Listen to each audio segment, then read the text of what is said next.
Hello, everyone. Would like to welcome everyone to the Strathroy-Caradoc Committee of Adjustment meeting for April. I'm Rick McCracken, the chair of the committee. I'm going to turn it over to Jennifer, and she's going to give us the ground rules for the meeting this evening. So, Jennifer. Thank you, Rick. Good evening. Welcome to the April 1st virtual Committee of Adjustment meeting. Again, my name is Jennifer Huff, manager of the Building and Planning Office, and I will be hosting the meeting and managing participants. I would note that we are having some technical difficulties with the technology tonight, and so due to that, we won't be live streaming this meeting. However, we are going to be recording it and making it live as soon as we can after this meeting, so it should be available to the public sometime later tonight. So on your screen, you're going to see the rest of the committee, including Rick McCracken, who just introduced himself. He is the chair of the Committee of Adjustment.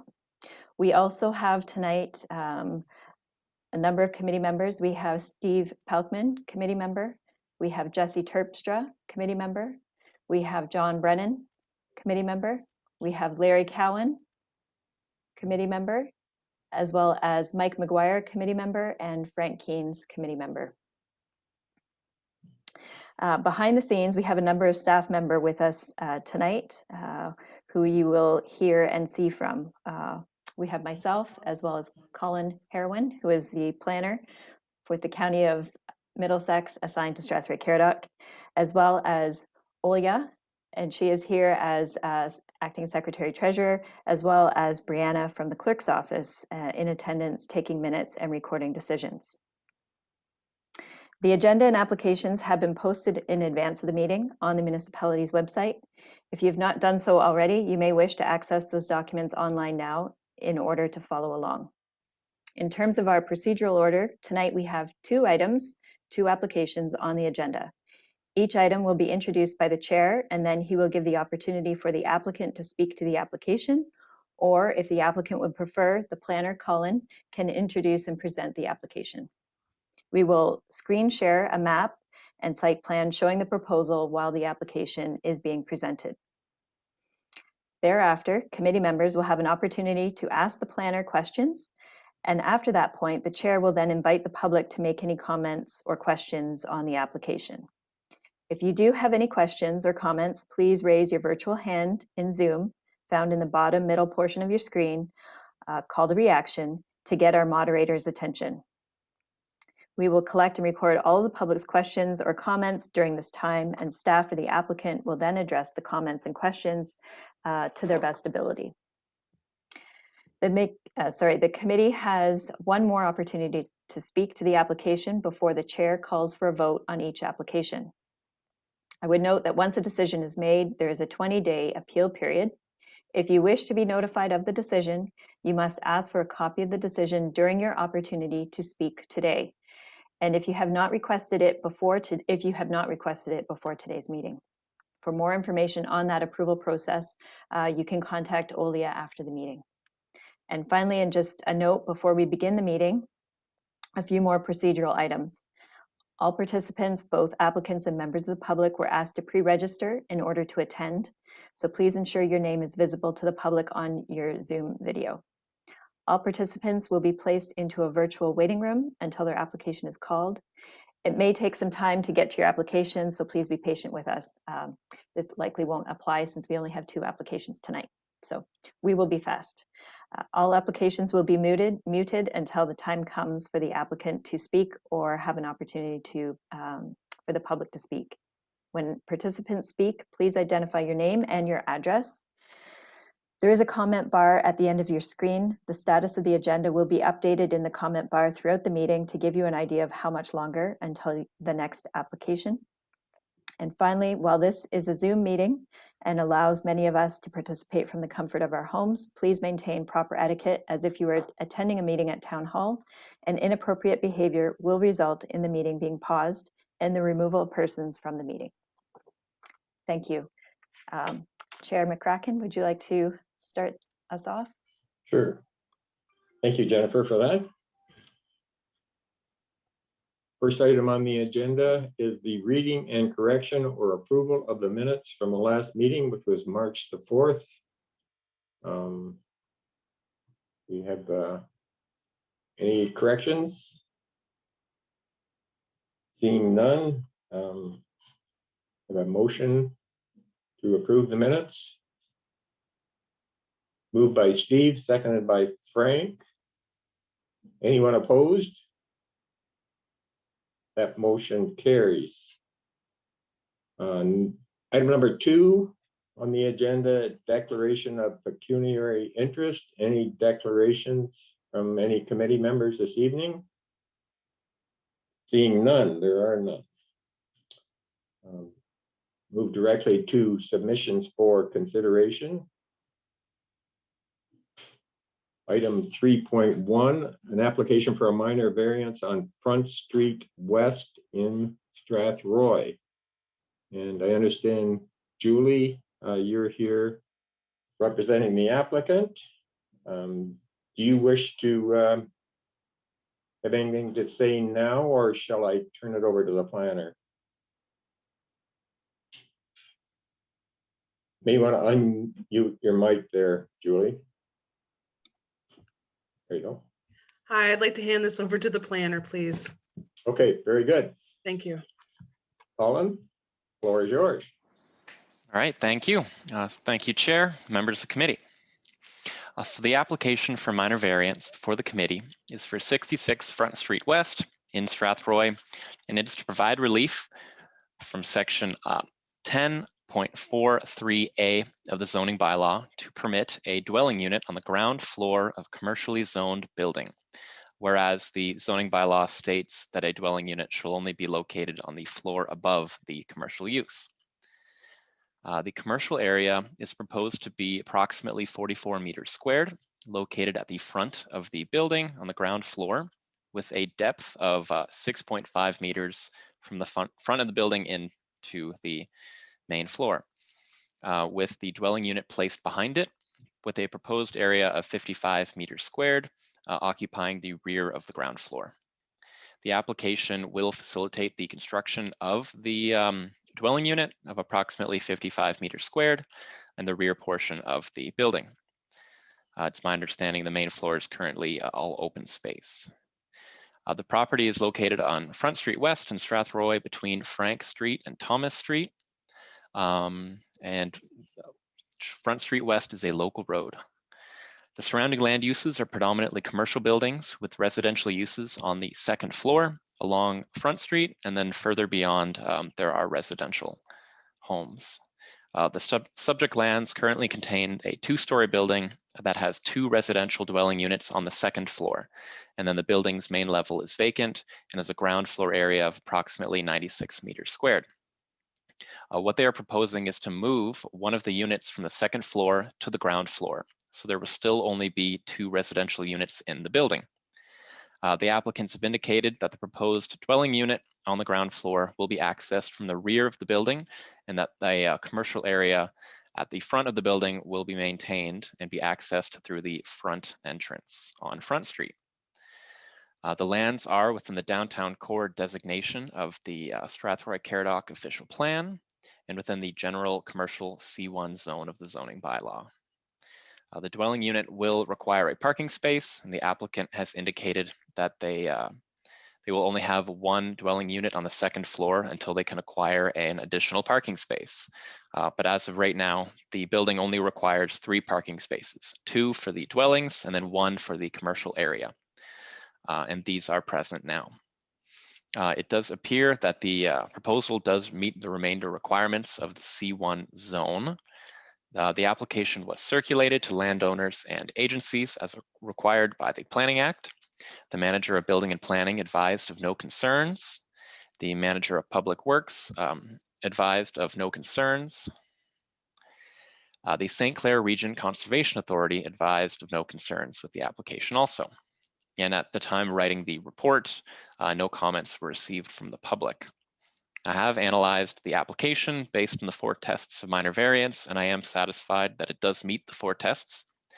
Based on my analysis, it is recommended that the application for relief from section 10.43A of the zoning bylaw to permit a dwelling unit on the ground floor of the commercially zoned building for the construction of the dwelling unit be approved, subject to one condition, that the dwelling unit on the first floor must be set back a minimum of 6.5 meters from Front Street West and shall not be provided with any access to the ground floor except from the rear of the building.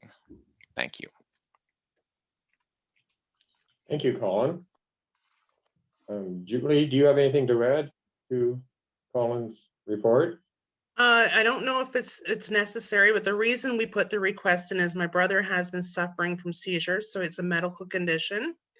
And being on the second floor has been unsafe for him to go down the stairs. So the whole reason we've come up with the idea of moving him to the lower part for residents is for his safety. So he's having unknown cause seizures and he's under a doctor's watch. So other than that, we would never have requested it. Yeah, sure.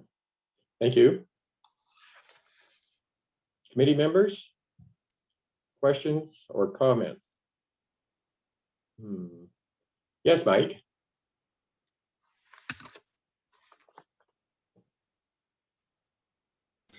Need to unmute. Thank you. Yeah, there we did.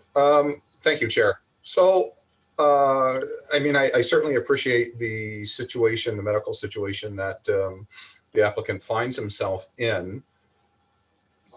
And I guess my question goes out to staff. First of all, are there other residential units downtown on the main floor?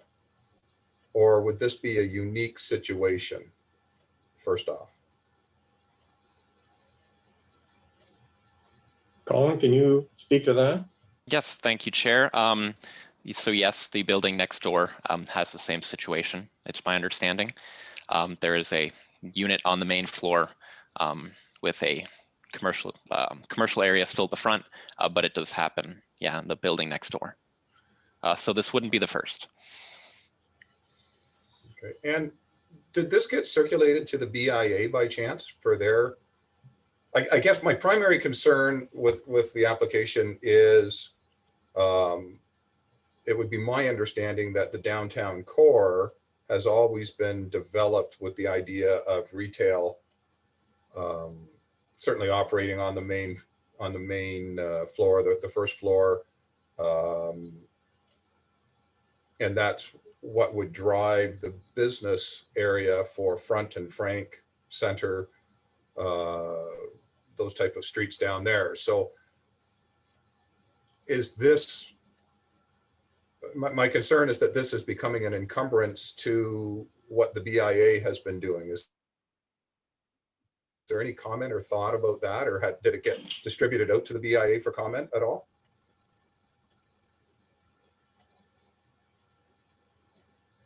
Jennifer, you have an answer for this? Sure. Thank you, Chair. Through you to committee member Mike McGuire. So the application would have been circulated in accordance to the Planning Act, which is 120 meters, 65 meters in this case, because it's a minor variance, just to residents that own property within that area, as well as our required agencies as identified in the Planning Act. So the BIA specifically was not provided a copy of this notice. We provide it in accordance with the Planning Act requirements.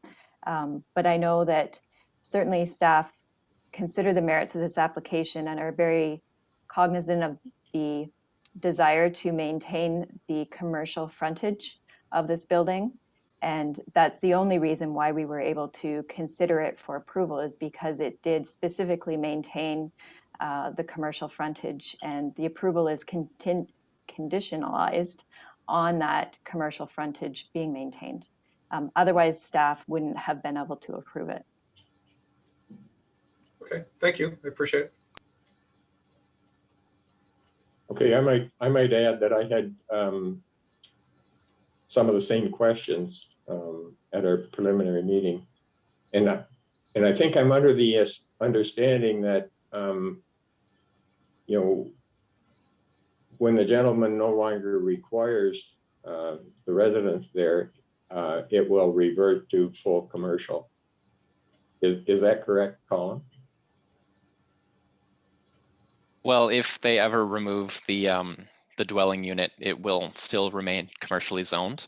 The minor variance isn't taking that away, so that will still be present. And yeah, as part of the condition, the 6.5 meters will still be a commercial area. If Jen wants to add any point to that as well, but it will, like the zoning isn't changing at all. It's still commercial.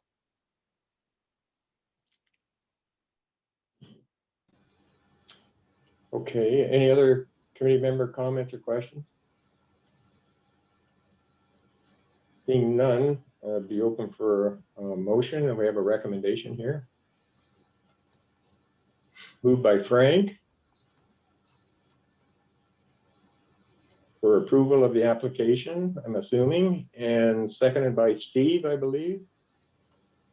Anyone opposed?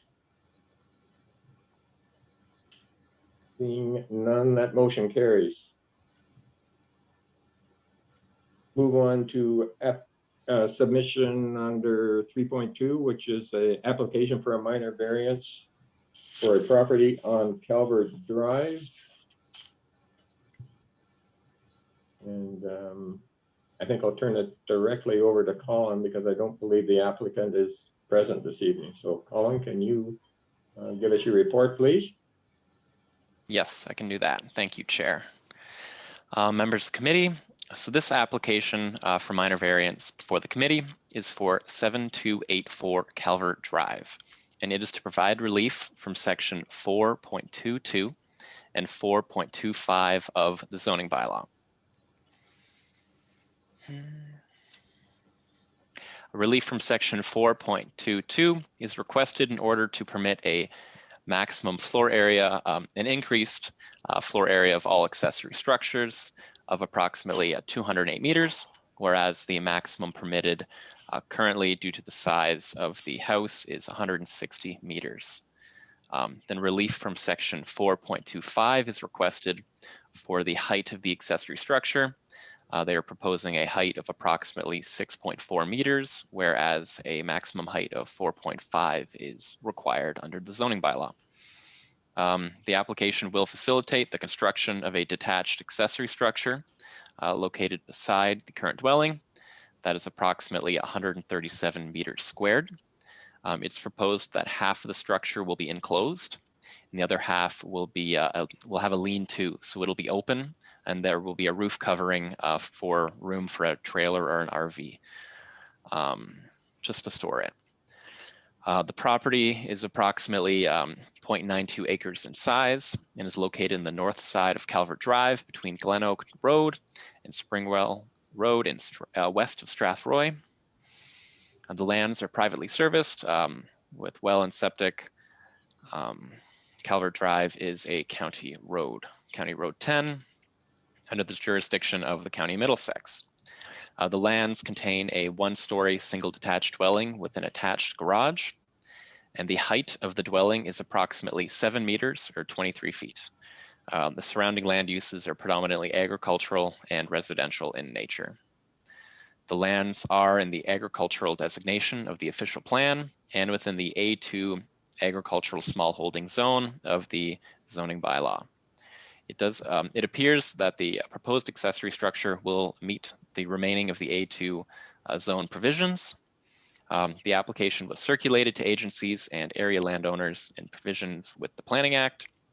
The manager of building and planning advised that eaves and troughs be installed on the accessory structure to direct water away from the lot lines to the satisfaction of the municipality.